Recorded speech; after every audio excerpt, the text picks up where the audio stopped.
上次我们做的这个 ChatGPT 图像生成教学，很多人都在问，到底这个免费版跟付费版的差距在哪里？到底一般人值不值得去买这个 Plus 的版本，还是免费版其实就非常供你使用？那我们因为每天都在用啊，所以我们用最实际的角度出发，先讲免费版可以用什么，你听完可能就觉得够用了，然后我们再来分析它少的地方，还有 Plus 版多出的部分。那到最后也会帮你分析说，里面这些不同的模型，大家都在问到底是什么意思，什么时候应该使用它？什么 GPT-4o 啊、mini 推理模型，还有深度研究这些差别在哪？这集应该是你可以理解 ChatGPT 模型最好的一个方式。那我们就直接开始用给大家看，可以看说免费的 ChatGPT 版本到底可以干嘛。那至截稿为止啊，这个免费的用户注册完 ChatGPT 后开始使用它，它预设的模型是 GPT-4o 的 mini。那这个是 OpenAI 在2024年中推出的一个高效能的小模型。那免费版本用户呢，你可以有 ChatGPT-4o mini 有无限次的使用，也会依照你现在使用的这个模式问的问题，它跟你会切换到使用的是 4o。那它是有限次数的使用，但是你超过这个次数的时候，它也不会跟你讲不让你用，它就直接帮你自动切回这个 mini。那这边因为它不会显示使用的模型啊，所以你现在到底是用 4o 还是 4o mini， 你看不太出来。那如果你使用上感觉不太出来的话，那就不太需要理它。那它可以使用的模式像这些多模态功能啊，你支援这些图像的输入，你可以拍照片问它问题啊，语音输入啊，或者叫它朗读出来都没有问题。那同时你也可以上传档案给它分析，像是你的 PDF 这些试算表，你都可以直接上传给它，然后让它直接去辨识 PDF 跟里面的内容或试算表里面的文字。那同时呢，它也支援现在最新的这个 4o 的图像生成，但是如果你使用 4o 图像生成，它每天的上限大约是3张，那这个未来会慢慢解锁，也会持续观察下去。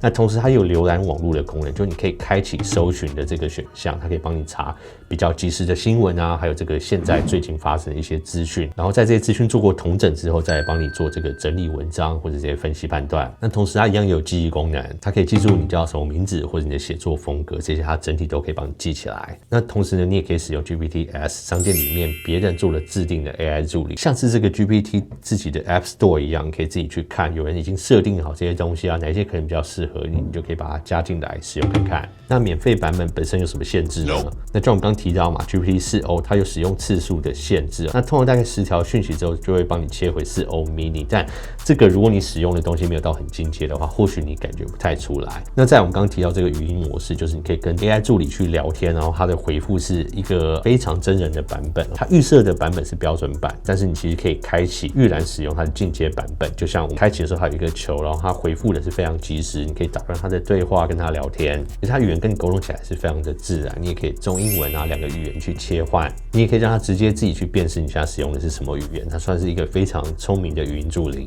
但是你使用进阶语音的时候，你在免费版本上面它会有一个时长的限制啊，那这个可能依照它系统目前承载的这个繁重程度，可能会有不一样的结果。但通常我们测试起来，大概你聊个几分钟之后，它可能就会限制住了。那再来像是这个比较进阶这些推理模型啊，这些 O1、O3 mini High 这些目前免费的用户都还没有办法使用。那推理模型是什么？我等一下会讲。那再来就是你在高峰使用的时候，那这个你当然也不太会去知道，就是说可能现在的当下比较多用户同时在使用 ChatGPT， 那它的算力可能会被限制住。那这种时候它自然会把这些比较快速回复的这些算力先给付费版本的人使用。所以你免费版本有时候可能刚好在一些时段用起来觉得卡卡的，那可能就是有点被限流了。那简单说啊，如果你只是偶尔问问这个 ChatGPT 一些问题，帮你写信啊，做一些翻译，那处理一些简单日常工作的任务，其实你用这个免费版本就非常供你使用。好，那如果你要付费，付到这个 Plus 的版本，每个月$20 600多台币，你会解锁什么选项？直接来切换给大家看。那首先你在上方这个模型的地方，你就看到你可以选择很多不同的模型使用，那你就可以清楚知道说你现在使用的模型是哪一种。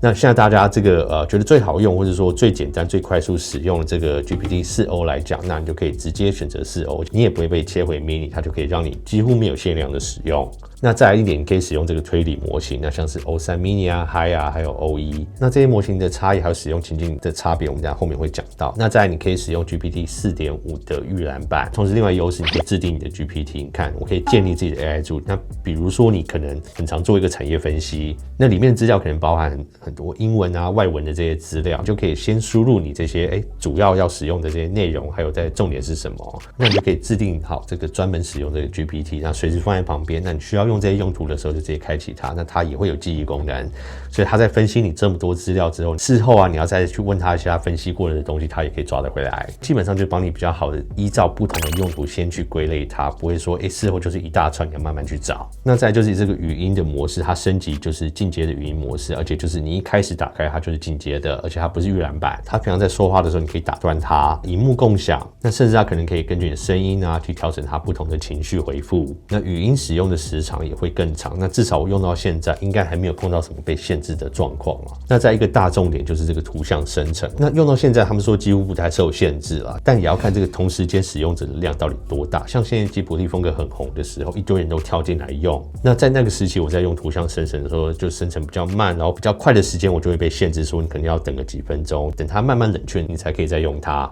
那到了现在，这个热潮已经过了，我现在在使用这个图像生成，几乎发现它速度快很多，然后很少碰到他跟我说，你要停一下才能再用。所以如果你很需要这些图像生成的东西，这个付费版本也是一个蛮大的优势。那另外它的文件分析啊、浏览它资料处理的次数、容量也比这个免费版的提升了不少。那再另外一个优势就是刚讲的这个限流的地方，那这边它就有优先使用权了。你在高峰的时期，很多人一起在用的时候，你也比较不容易被卡住。但毕竟这个是 Plus 版本，他们还有不同的阶级嘛。但我觉得一般人可能先不用去想到这些部分。那同时我们看到这个 Plus 版本界面上面还有一些这新功能啊，比如最近推出非常热门的这个深度研究 Deep Research， 那让 ChatGPT 不仅可以自己上网找资料之后，它可以帮你生成完整的研究报告。那这个在 Plus 版本它也是1个月内会有一些限制啊。那当下我们现在看到 Plus 版本它1个月的限制是10次，所以用的比较上手的人就可以先让它用一般的版本找好资料，帮你做好规划。那这些规划都清楚之后，你再开这个 Deep Research 让它去做研究。那所以比较简单来说啊，我觉得这个 Plus 版本蛮适合每天用 ChatGPT 工作啊，不管是创作或是学习。那如果你一天在这些深度的使用上，不论像是图像生成啊这些深度研究，使用状况比较偏生产力需求的人，简单说啊，就是省下的这些时间对你而言是值钱的。那这种时候你改为用 Plus 版本，自然就可以让你生产力大幅提升，省下时间。那你就可以去算说，这个$201个月的交换是不是值得的？好，那第3个部分我们刚提到非常多不同的模型，那你可能从免费版到这个 Plus 付费版本，你会想说，我到底需不需要这些模型？它的用途在哪？那当然进阶到 Plus 版就有非常多不同的选择嘛。那我们刚刚讲这个 GPT-4o， 那这个就是旗舰型的主力模型，基本上就是一个比较全能的模型，它支援很多的模态，可以同时处理很多的文字啊、语音还有图像。那它的反应速度是非常的快，官方的说法是接近人类语言的速度。那在英文、非英文啊，甚至程式的能力都优于 GPT-4。即使你在多语言夹杂的这个情况下，不管今天是文字或语音，它都可以迅速的反应。这个目前是 Plus 还有免费用户使用的这个核心的模型啊，但是免费版本它有一个使用的上限，它会把你切回这4o的 mini。那下一个我们就来讲4o mini。那这个算是 GPT-4o 一个小弟的版本或者真6的版本啊。那它成本比较低，速度也很快。即使是真6的版本，它的表现仍然优于这个 GPT 3.5。那虽然官方没有这个正式说它是一个真6版，但确实它整个运算的资源对比4o来讲就是大幅的减少。那免费的用户预设的使用的就是这个模型，所以这也等于算是现在目前最多用户使用的主力模型，因为可能大部分付费的人还不算太多。我们再来看这个 O1、O3、O3 mini、O3 mini high 这些比较偏推理的模型，那你什么时候用它？其实这些就是 OpenAI 它为比较复杂的逻辑推理任务所设计的模型。那像 O1 来讲，它比较擅长这个数学啊、程式啊，还有研究类的任务。那当然也有缺点，就是它的速度是比较偏慢一点。那 O3 呢是今年才推出的第2代的推理模型，